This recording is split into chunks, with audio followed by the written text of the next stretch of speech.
ॐ स्थापकाय च धर्मस्य सर्वधर्मस्वरूपिणे अवतारवरिष्ठाय रामकृष्णाय ते नमः. So today's topic, as you have seen, is the three jewels of Buddhism. Since we have recently discussed the Buddhistic philosophy, I thought that we can have an idea of this three ratna. Three means three and ratna is jewel. So three jewels or the three ratna of Buddhism, it is very important. And why I chose this? Because it has much in common with the other monastic orders also. Like this three ratna is, although it is true for Buddhists in general, but it is more relevant to the Buddhist monks. And the religious orders, the monastic orders of the other religions, also have much to learn from this because also they also run on the same principles. So from the very name, three jewels, we can make out the importance of these vows, so to say. A jewel is a very valuable thing. So we can guess how important it is for each Buddhist monk to take these vows, these three vows, in which he owes allegiance to the Buddha, the Dhamma, and the Sangha. So what are these three vows? We all have heard of it. These are Buddham Sharanam Gacchami, Dhammam Sharanam Gacchami, Sangham Sharanam Gacchami. Buddham Sharanam Gacchami. I take refuge in the Buddha.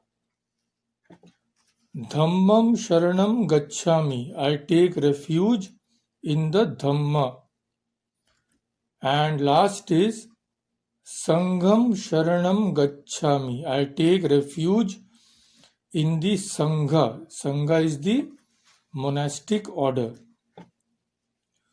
So these very important vows are enjoined upon each person at the time of his acceptance of Buddhism. These vows express the three cardinal principles which a Buddhist must accept when he wants to become a monk. These are not merely abstract ideals. Early in the Buddhism, they were given concrete shape, and this was done for giving a tangible expression to a feeling of reverence to the founder of the religion, to his teachings, and to the monastic order which he founded. So this triad or the three ratnas in which all Buddhist monks must have faith seems to have been introduced by Buddha himself. What are these three? First is Buddham Sharanam Gacchami. I take refuge in Buddha, one who shows me the way in life. Buddha is the primary guide. He shows a Buddhist how he should lead his life in the best possible way. Second is Dhammam Sharanam Gacchami. Dhamma or Dharma is the path to end suffering. This is shown by the Buddha. And third is Sangham Sharanam Gacchami. A Sangha is a community that lives in harmony and awareness, and all the members of which vow allegiance to the same ideals. Like each monastic member of the Buddhist Sangha, he vows his allegiance to Buddha and the Dhamma. Without that, he cannot be accepted in the order. So, a Buddhist monk, actually all Buddhists to a greater or lesser degree, the only difference is the householders have not joined the Sangha formally, the householders who are Buddhists, but they also take the Buddha and the Dhamma as their guides. So all Buddhist monks have to take this vow. They have to take refuge in the Buddha, his teachings, and the Sangha founded by him. Now let's first of all see what is the meaning of the word refuge. It is very interesting. Although we all know what the word means in general, but when we go into detail, we can see why the word is specially significant when it is used in this way. See, refuge according to the dictionary is a condition of being safe or sheltered from either pursuit or danger or any kind of trouble. It is to be safe and sheltered. So, to take refuge is to find a safe place. Like when it is snowing, then we may take refuge in somebody's house or under a bridge or under any shelter. Or when there is a big storm or cyclone, we can take refuge in a basement. So there we are safe.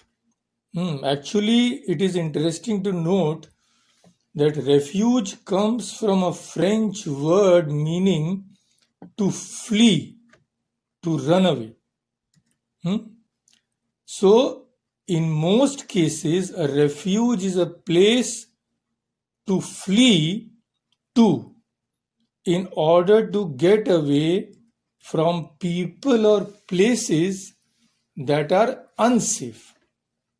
See the meaning of the word. To take refuge in something, actually I am trying to escape someone or something which is not safe. Therefore, I am taking shelter somewhere else. Now see what a great meaning this has when we say Buddham Sharanam Gacchami. I take refuge in the Buddha, because currently the place in which I am living, the thoughts which I have are not safe. Those are not good. So I take refuge in Buddha because he is the only safe place I have. I take refuge in the Dhamma. I take refuge in Dharma because anything contrary to that is not safe. I will be in danger if I do not take refuge in the Dharma. Then I take refuge in the Sangha. I exit from this world. I exit from the world of worldly relations, worldly pursuits, worldly desires. Why? Because those are not safe. They can cause much harm to me today or tomorrow. That's why I leave all that and take refuge in the Sangha. Sangha, why? Because a Sangha is governed by the teachings of Lord Buddha and his Dharma, which guarantees my safety not only in this world but in the worlds to come. Now just compare this with Sri Ramakrishna's teaching. He says to the person who is imbued with true renunciation, the world appears to be a deep well, mind you, where persons like us, who are not so enlightened, we are searching for safety in this world. We are searching for happiness in this world. We are searching for pleasures in worldly things. But one who is enlightened, what does he see? He sees the world as a place of great danger. What do we do when we see a deep well? We immediately step back. Don't go there. One step forward and you drown. So a person who is imbued with renunciation sees the world, or rather recognizes the world as a deep well. This should make us think. You see, we read these teachings. We have read Gospel. Most of you have also read the Gospel so many times. But have you ever thought of this one sentence, that a person who has genuine renunciation sees the world as a deep well? Can we even imagine such a state of mind? We cannot in our present condition. So this is the thing, this is the word of meaning of the word refuge, the great significance attached to it. That's why a monk has to imbibe this idea. A monk who is renouncing the world, who is joining a monastic community, these ideas should be accepted and fully imbibed in his heart. That is why he is asked to take these 3 vows. That he should take refuge in the Buddha, in the Dharma, and the Sangha. These will grant him safety from all that may cause danger to him in this life or the next. So now we will just discuss these 3 in short. See, first is Buddham Sharanam Gacchami. I take refuge in the Buddha. This is the most essential for a Buddhist, taking refuge in this great saint, or we can also say incarnation of God, because Swami Vivekananda himself has said that I worship Buddha as God incarnate on earth, mind you. Swamiji himself has said. So such a great personality, and it has naturally more importance for those who are Buddhists. Why? See, Swamiji has described this wonderfully. He says, religions like Islam, Buddhism, Christianity, etc. are based on their founder. Buddhism is based on the founder Buddha. Christianity is based on the founder Christ. Islam is based on Muhammad. So the thing is, except Vedanta, almost all the other great religions in the world are inevitably connected with the life or lives of one or more of their founders. Swamiji has said. Now I quote Swamiji. He says, Christianity is built upon the life of Jesus Christ, Mohammedanism upon Muhammad, Buddhism upon Buddha, Jainism upon the Jainas, and so on. All their theories, their teachings, their doctrines, and their ethics are built around the life of a personal founder from whom they get their sanction, their authority, and their power. And upon the historicity of the founder's life is built, as it were, all the fabric of such religions. If there is one blow dealt to the historicity of that life, the whole religion is shaken and scattered. So, if any blow is dealt to the historicity of Buddha's life, the very foundation of Buddhism will be shaken.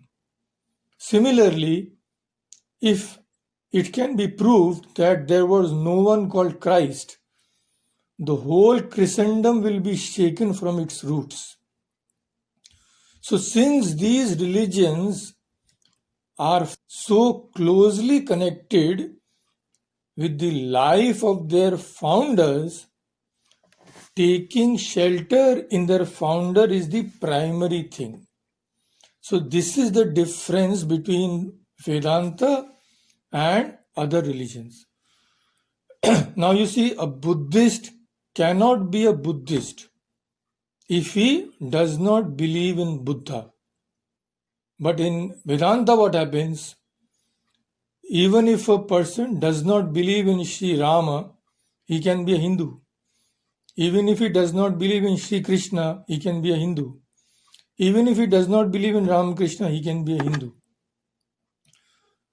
But he must believe on the principles. This is the difference. That's why in my talk here I had explained in detail why Hindu is not a correct word for this religion. Swamiji has said Hindu is a misnomer. Hindu came from the river Sindhu. It has no meaning at all. The true name for this religion is Vedika religion, based on the teachings of the Vedas. So all those who accept the principles of the Vedas, they can be called Vedantins. They need not believe in any personality at all. But in other religions, this is not true. However, for the Sangha, it is more important, it is very important to believe in Buddha and his teachings. You see, even in Vedanta, for example, the monastic community founded in the name of Chaitanya. So, all those who believes in the Vedas, they will find a place in the Sangha. But in addition, they have also to believe in Chaitanya, because that organization, although it is founded on Vedic principles, it will lay special emphasis on the teachings of Chaitanya. Similarly, in the Ramakrishna Sangha, anybody is admitted, but he must owe allegiance to Sri Ramakrishna specially, because this Sangha is founded not only on the principles of Vedanta, but the speciality is it accepts that the teachings of Sri Ramakrishna is the best exposition of the Vedas, of the teachings of the Vedas for this age. So naturally, those who don't accept that will not find themselves on familiar grounds if they enter the Sangha. So naturally, they are dissuaded from entering the Sangha. This is the thing. But in other religions, what happens? Even to be a member of that religion, you have to owe allegiance to one or more persons who are the founder of that religion. So, Buddha is the perfectly awakened one, the teacher who shows the way, the teacher whose teachings are the sole guide for a Buddhist. So naturally, first of all, that is the most primary, he has to take shelter in Buddha, the personality. Mind you, this is the first one. Buddham Sharanam Gacchami.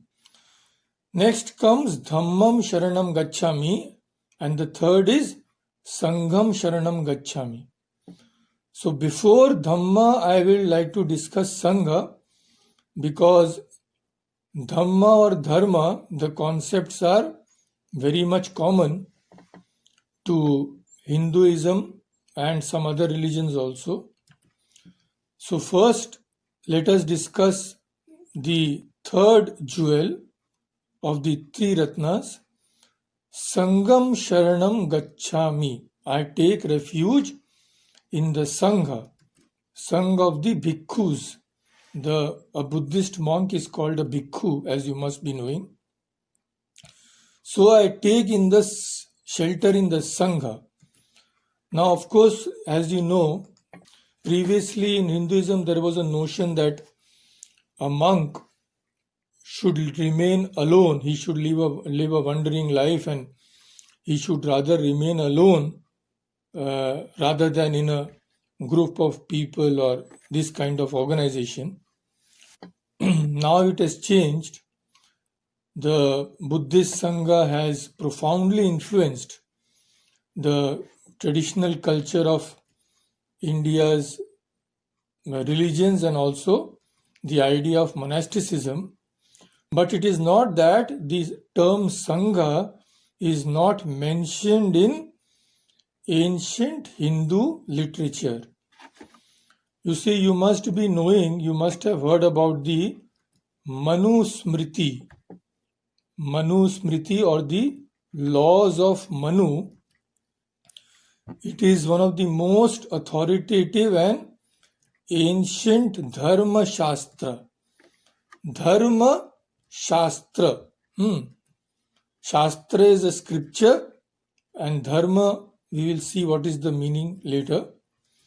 So, Manusmriti actually can be said to be laws of society, laws under which society should be governed. Each and every aspect of social law has been dealt in the Manusmriti. The laws of marriage, the laws of warfare, the laws of caste, everything has been dealt with in detail. So, those are not so relevant now, they should be changed. Swamiji himself has said that when society changes, one should have new social laws. But in many things, Manusmriti is still the guide for the Hindu society. So in Manusmriti, these three are mentioned: Grama, Desha and Sangha. Grama generally means village, Desh means country, and Sangha is the monastic community. So there the term Sangha occurs, and it has been explained as a group of persons of the same persuasion. They may belong to different places or different classes, but they all have the same ideal by which they are guided. Sanghas may be, many types of sanghas may be there, not only of the monks. There may be sangha of merchants, there may be sangha of learned men or scholars, but here of course we will deal with the sangha which consists of monks. So at the time of Buddha, though the word sangha was used to denote a group of monastics, there was hardly any significant organized monastic community with a common law to guide them, especially in Hinduism.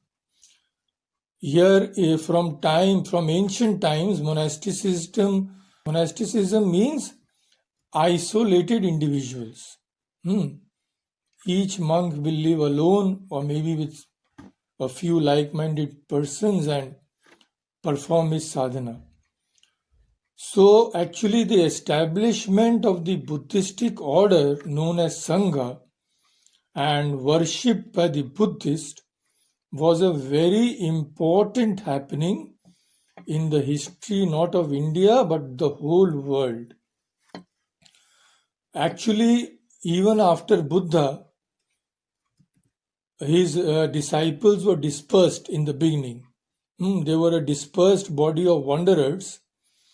But after nearly 100 years after Buddha's death, they constituted a well-organized community.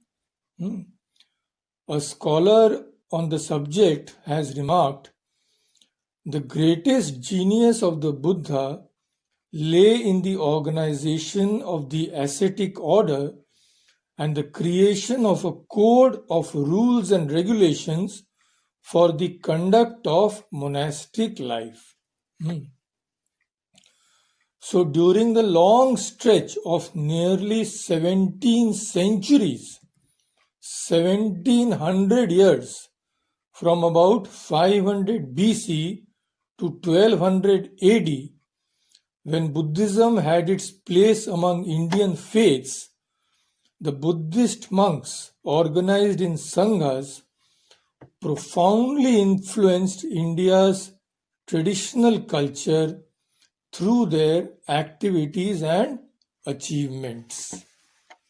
They had a very great influence at that time, and one can say that the Hindu idea of monasticism has also been influenced to a greater or lesser degree by Buddha's concept of the Sangha. This is in general about the Sangha. Now let us see how the Sangha is beneficial for all those who join it.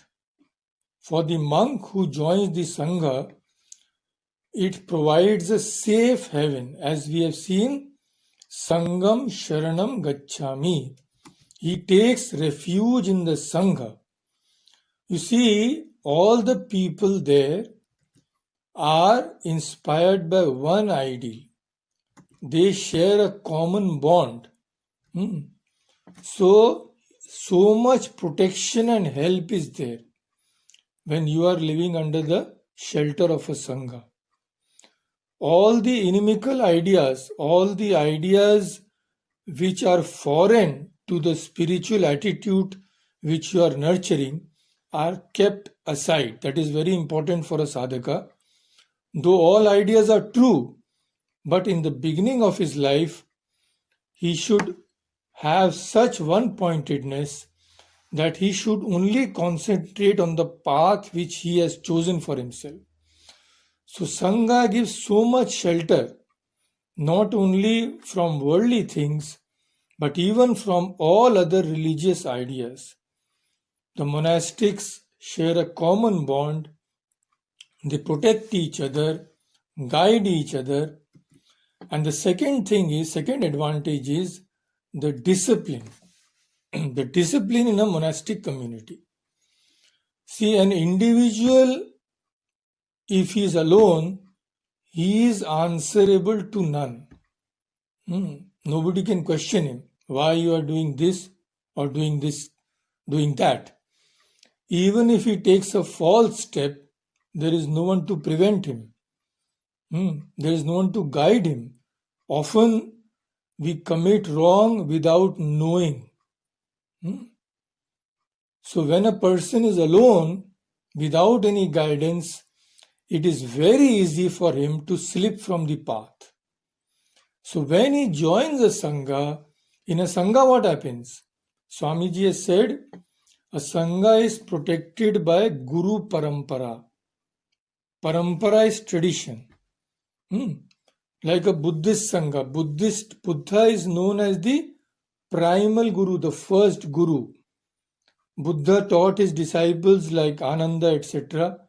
Then they transmitted the teachings to their disciples. So in all the sanghas, this is followed. The first guru transmits the power and the teachings to his disciples, and they in turn transmit it to their disciples. So Swamiji has said at one place that nothing can be achieved without this Guru Parampara, this unbroken tradition of Guru and disciple. And a Sangha keeps this tradition alive. Without an organization, this can never be kept alive. If each individual is separate, he is guiding his life in a way in which he pleases, then it will be very difficult for him to maintain discipline not only in his own life, but absolutely impossible to maintain this Guru Parampara or the line of discipleship. In this way, a Sangha is of incalculable benefit to each person who sincerely wants to adopt the teachings of any incarnation of God or great saint, adopt it wholeheartedly, because the monks have renounced the world and it is not so easy to do that. So it shows how serious they must be. So people who come with such seriousness, for them, a Sangha is an invaluable place. It protects him in hundreds of ways. So, Sangam Sharanam Gacchami. He takes refuge. He renounces the world, knowing it as an unsafe place, and takes shelter under the heaven of Sangha, protected in Buddhism, protected by the teachings of Buddha and the Dhamma. Okay, so this is about Sangha. Buddham Sharanam Gacchami, Sangham Sharanam Gacchami. Now let us go to Dhammam Sharanam Gacchami. So Dhamma or Dharma, all of you are more or less familiar with the general meaning of this term, but it has a very deep importance and many connotations also, especially in Vedanta. So those we will discuss in detail some other time, because a lot of time is needed for that. Today we will just discuss the general meaning of the term and the significance it has for Buddhists. Dhamma is a Pali word which Buddhists use often. The word is generally defined as the teachings of the Buddha, and that is the meaning on which we will concentrate today. But it has some other connotations also. Now the word, as you know, Dharma, comes from the ancient religions of India and is found in the Hindu and Jain teachings.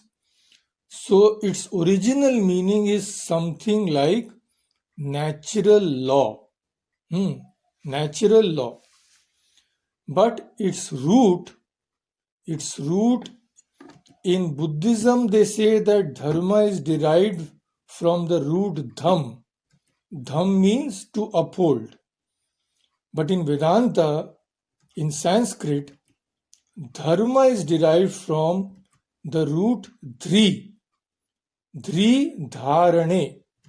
Dhri also means to uphold or support. So Dharma is that which supports one who adopts Dharma. If I take refuge in Dharma, Dharma will support me. This is the meaning. So, in a broad sense, common to many religious traditions, dharma is that which upholds the natural order of the universe, and dharma supports the practice of those who take refuge in it, means those who are in harmony with it. This is the thing. So, on this level, dharma refers to ethical conduct or righteousness. Okay. Now, in Buddhism, the term Dhamma has a diversity of meanings. Although in general it may signify the Buddhistic doctrine or law or the duty of a Buddhist, it may also be interpreted as the religious text or quality. A scholar on Buddhism has said that the word Dhamma usually signifies in Buddhist terminology essence or idea, insofar as the essence of anything constitutes its own immanent law. So, according to a Buddhist scholar, Dhamma on the external level refers to the path of practice the Buddha taught his followers. What Buddha taught his followers is the Dhamma for the Buddhists. But Dhamma has three levels of meaning. First, the words of the Buddha. Second, the practice of his teaching. And third, the final, the attainment of enlightenment. Okay, the first is words of the Buddha. But if someone says that I accept the words of the Buddha but does not carry it out in his life, that acceptance has no meaning. So the second thing is the practice of his teaching. This is the second level. And the third level is when a person has imbibed those teachings fully, has translated them 100% in his life, and attained the goal which Buddha pointed out, that is enlightenment. So that is the third and final level, attaining enlightenment. So Dhamma has these three levels of meaning. The practice as the words of the Buddha, the practice of his teaching, and finally the ultimate culmination of Dharma, which is attainment of enlightenment. So to speak of someone's understanding of Dharma is not to comment on how well that person can recite Buddhistic doctrines. He may recite scriptures, he may have memorized all the scriptures of Buddhism, but if he has not imbibed them in his own life and genuinely tried to attain enlightenment, he cannot be said to follow Buddha's Dharma. So first and primary meaning is of Dharma is Buddha's teachings. And another very important meaning is qualities. Dharma also means the qualities which we should imbibe. You must have heard of the Dhammapada. The Dhammapada is a collection of sayings of the Buddha in verse. It is in poetry, mind you, in verse form, and one of the most widely read and best known of the Buddhistic scriptures. So there, if we see some examples from there, we will understand the second meaning of Dhamma also. In the Dhammapada, it is said in verse number 151, the Dhammas of the good never grow old. The dhammas of the good people, of the virtuous people, never grow old. What does this mean? This means the qualities. The qualities of good people never grow old. Again in verse 273 it is said, of the dhammas, freedom from attachment is the best. Freedom from attachment, anasakti, is the best dhamma. What does it mean? Here dhamma means a quality. The quality of a non-attachment is supposed to be the best dhamma. So here the term dhamma means quality. It is also said in the Dhammapada, do not pursue the hina dharma. Hina means ignoble dharma. Here dhamma means the doctrine or the way of life. Do not pursue the ignoble doctrine, the ignoble way of life. So these are the two main meanings, but the primary meaning, of course, is for a Buddhist, the Dhamma means the teachings of the Buddha. Now, about the teachings of Buddha, we can quote Swami Vivekananda. About it, he said, Buddha preached the most tremendous truths. He taught the very gist of the philosophy of the Vedas to one and all without distinction. And he taught it to the world at large because one of his great messages was the equality of man. Buddha taught it to everybody, to one and all. And what did he teach? Swamiji says he taught the very gist of the Vedas. Mind you, this is what Swami Vivekananda says. So actually, as we have said all along, the essence of each religious tradition is the same. If we just remove the outer paraphernalia, the kernel is the same. Even Buddhistic teachings, if properly understood, will be the same as what the Vedas teach. No greater authority than Swami Vivekananda can be quoted in this context. He also says Shakyamuni is the name of a Buddha. Shakyamuni came to preach nothing new. He also, like Jesus, came to fulfill and not to destroy. But what happened? Actually, what was the problem which occurred? Swamiji says, only in the case of Jesus, it was the Jews who did not understand him, while in the case of the Buddha, it was his own followers who did not realize the import of his teachings. As the Jew did not understand the fulfillment of the Old Testament, so the Buddhist did not understand the fulfillment of the truths of the Hindu religion. What was the fulfillment of the truths of the Hindu religion? Buddha's teachings.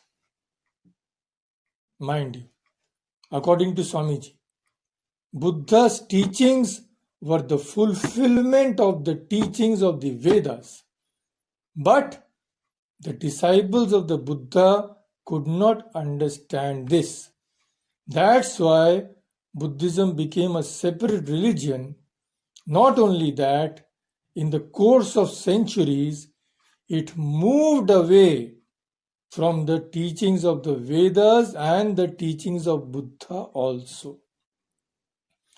This was the problem. So, Buddha emphasized that Dhamma which he had preached himself. He gave special emphasis on his own teachings. Why? Because you see, these souls do not have any ego that I am the teacher or I have taught this and this. They know that they have become the perfect instruments in the hand of God. So, what they say, what comes from their mouth, are actually words of God. In that sense, they lay emphasis on their teachings. So, Buddha, when he lay dying in his last moments, he said to Ananda, it is supposed to be one of the foremost of his disciples, Ananda. Buddha said to him, "It may be, Ananda, that some of you may think the words of the master are ended." Ended because Buddha was about to die. So he said, "You may think that the words of the master are ended. We have no more a teacher. But you should not think thus.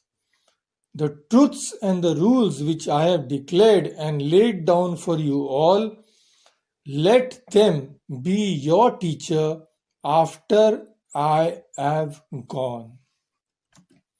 This is the thing. Buddha knew how important those teachings were.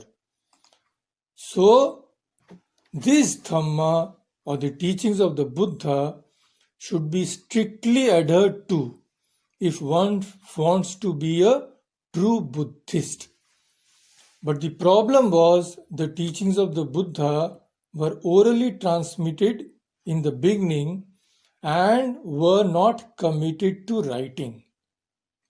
So after passing away of Buddha, it was thought that these teachings should be codified and coordinated because various disputes arose between the Buddhists. So a council was held for the first time at Rajgriha, where Kashyapa, the most venerable of Buddha's disciples, recited the metaphysical portion of Buddha's teachings, and this constituted the Abhidhamma Pitaka. We have already discussed the three Pitaka or the three baskets. So the first one, Abhidhamma Pitaka, contains the metaphysical portion of Buddha's teachings and was recited by Kashyapa. Then Upali, another disciple of Buddha, repeated the laws and rules of discipline as promulgated by Buddha, and this compilation came to be known as Vinaya Pitaka. Then Ananda, one of the most beloved disciples of Buddha, repeated the stories and parables which Buddha used to tell for illustrating his teachings.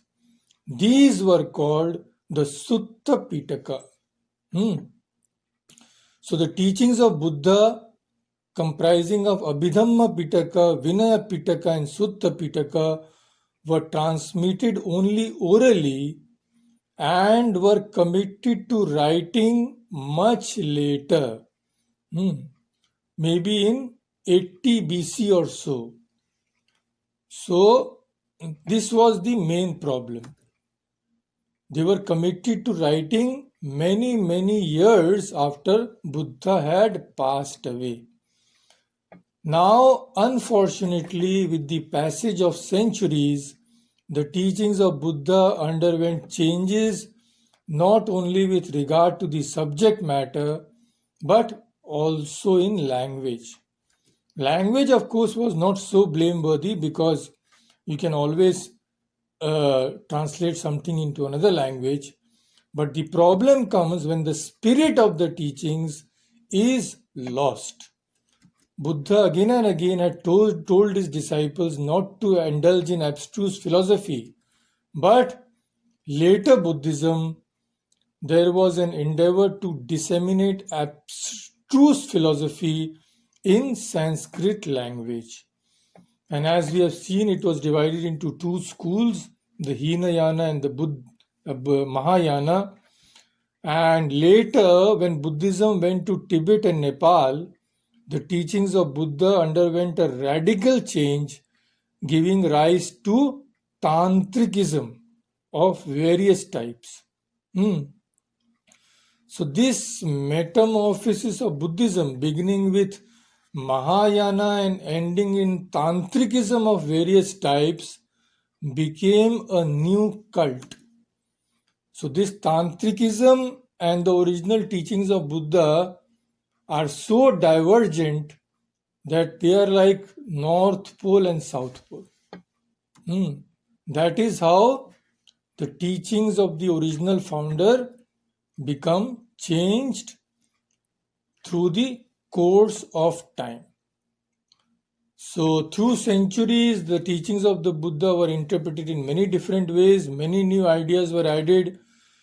But if we want to understand the real teachings of the Buddha or the real Dhamma, we have to adhere to the three Pitakas or the Pali Canon. And these teachings, the gist of the teachings we have already discussed. Chattvari Arya Satyani, the Four Noble Truths, and Ashtangika Marga, or the Eightfold Path, which Buddha has shown as the way out of suffering. This is the thing. So, in order to understand the Dhamma of Buddha in its pristine glory, we have to have recourse to a very practical way in which Buddha had preached. That the true meaning of the existence of sorrow and how we can get rid of this sorrow by following the correct path. So, Atma Deepo Bhava, be a lamp unto yourself. This is you can say the real teaching of Buddha. And the gist of Dhamma, Buddha's Dhamma, has been given in this verse. In Pali it is said, Sabba papasya akaranam kushalasya upasampada satchitta parisodhanam etad buddha anusasanam. Etad buddha anusasanam. This is the teaching of the Buddha. What? Sabba papasya akaranam. Akarana means not to do. What? Papasya. Don't commit any kind of sin. Shun evil in all its forms. Second is kushalasya upasampada. To do good in all the forms. This is the second thing, the second essence. And the third is satchitta parisodhanam, that is, purify the heart from the passions. So these three contains the essence of Buddha's Dhamma. To shun evil in all its forms, to do good in whatever way we can do, and to purify our heart from all kinds of passion and selfishness. So these, if one does, whatever else he may do or does not do, he is following the right path. See how much this has in common with Swami Vivekananda's words. Succinctly he says, to be good and to do good is the whole of religion. Simple thing. To do good and be good is the whole of religion. So not only Swami Vivekananda, all the great teachers we have just seen, we have just discussed, the essence is the same.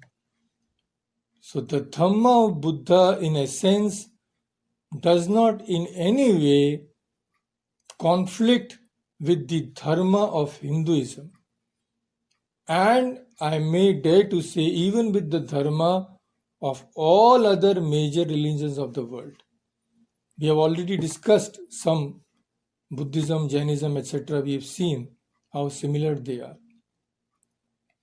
So this in short is the three ratna, the three jewels of Buddhism. Buddham Sharanam Gacchami, Dhammam Sharanam Gacchami, Sangham Sharanam Gacchami. A person has to wholeheartedly take refuge in these. Refuge means he has wholeheartedly to accept them in his own life, knowing them as the only safe haven in this world. Only when he has this faith that yes, this is the only place of shelter, this is the only place of refuge, then only he can truly imbibe those teachings in his life and thereby transform his life to reach finally Buddha's ultimate goal of nirvana or salvation. This is what little I have understood of the three jewels of Buddhism or the three ratna. So we can end here today, and after that, if someone has to ask anything or say anything.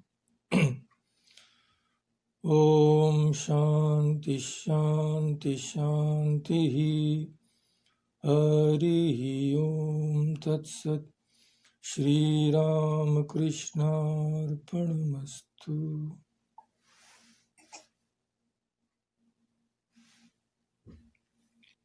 And everything is good, Swamiji. Anilji and Anjali Di. Yeah. Yeah, Swami Namaskar. Thanks for in-depth knowledge into the Buddhism. Thank you. Thank you so much. हम अनपढ़ लोगों के लिए Oh God. So if you people are unpad, then I should not be alive at all. I should commit suicide right now. you So, are an all-rounder. oh God. Hi, Swamiji. Hello. Very good talk. Can you hear me? Yeah, of course. Thank you. Yeah. A very good talk. Very peaceful to hear always. Thank you. No questions. Yeah. See, when we imbibe peace, as you say, we are actually mentally taking refuge in these things. So this is the great power behind this teaching, you see. Whenever we hear them, for the time being at least, we take refuge in them. So the more we do so, the more peaceful our lives can become. Yeah. Yes. Thank you. Shashi ji. Thank you, Swamiji. Pranam. Thank you. Yes, it was a very powerful talk you gave it. Really very rich to understand. We are like in a well already, and your talk is like little lights for us. So it's really beautiful. Thank you so much. So much. Yeah. We are not in a well because we have taken refuge in the Dhamma. We have taken refuge in the Dharma. Otherwise, you wouldn't be here with us. You wouldn't have joined us. So by God's grace, by God's grace, we have been shown the way out. Yeah. So you can't say we are in the well. Yeah. I was reading Swami Vivekananda's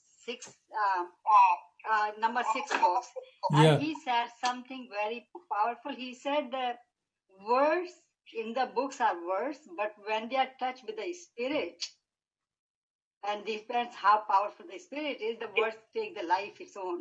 They're very powerful. Yes, naturally. Otherwise, so thank you again. Yeah, that's why we are just reading Swami Vivekananda's books. We are just seeing the words. But those who actually heard Swami Vivekananda, some of them, the whole life was changed because that power was transmitted from him, you see. Otherwise, the books are there Thank you. infinite books are there from time immemorial. But without the touch of Right. that, without Yes. the touch of that life of these saints and prophets, it is very difficult to, Yes. correct. Okay, Thank you from telling us and bringing it to us. thank you so much. Mr. Smith, how are you? Last time we did not see you, or did you exit early?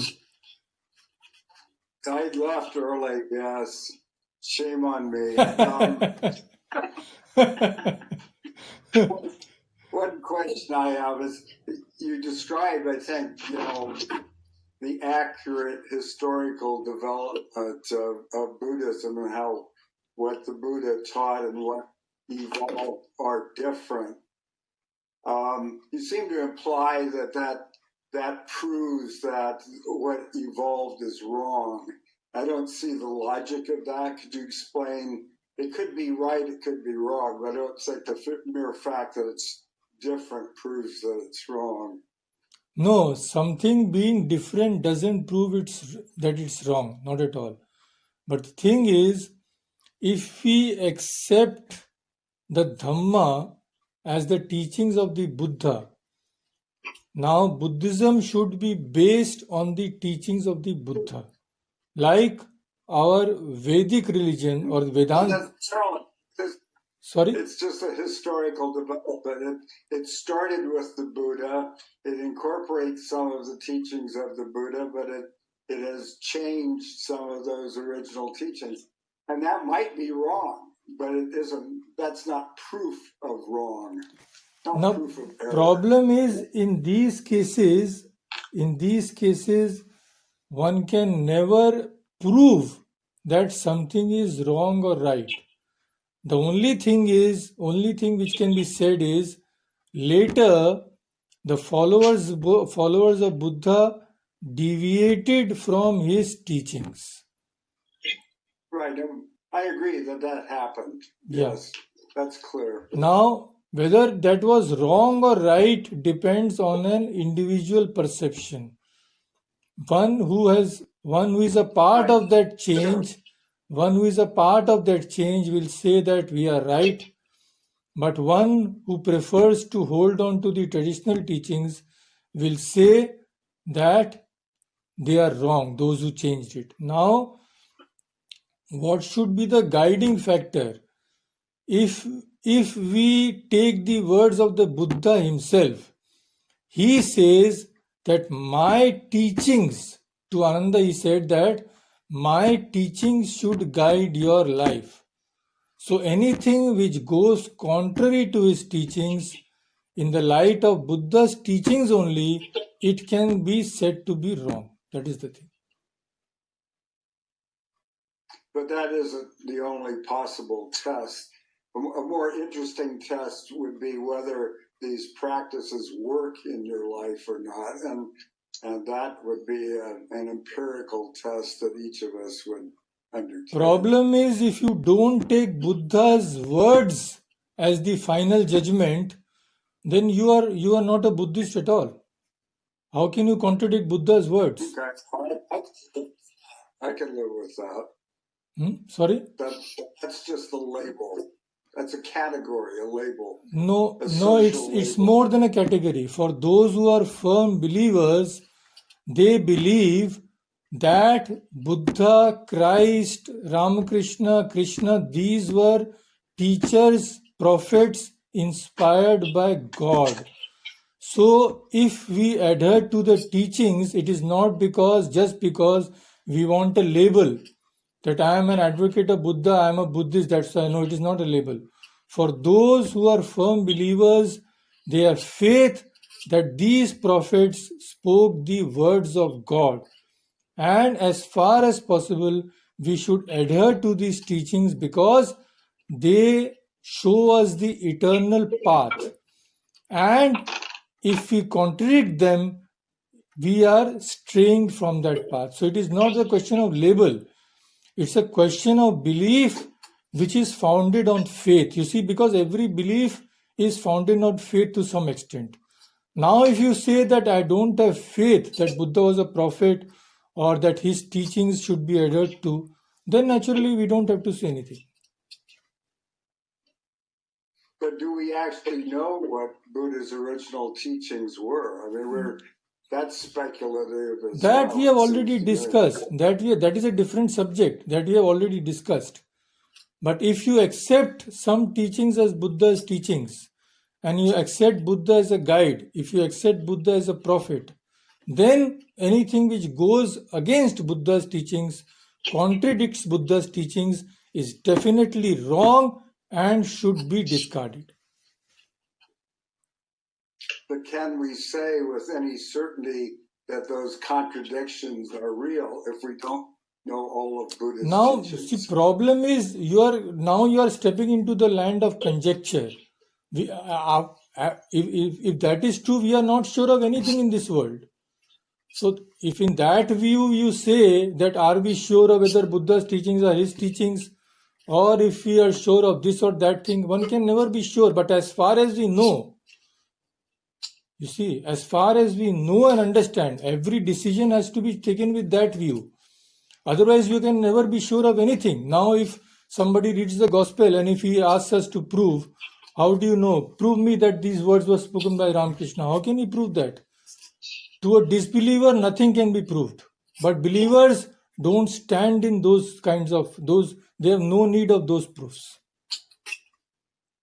Okay, well, we may not agree on this, but it seems to me the ultimate test is how it works in your practice, and so that removes it from the strict historical. Did he say this? Did he not say No, this? this is now again you say when you how well it works for you.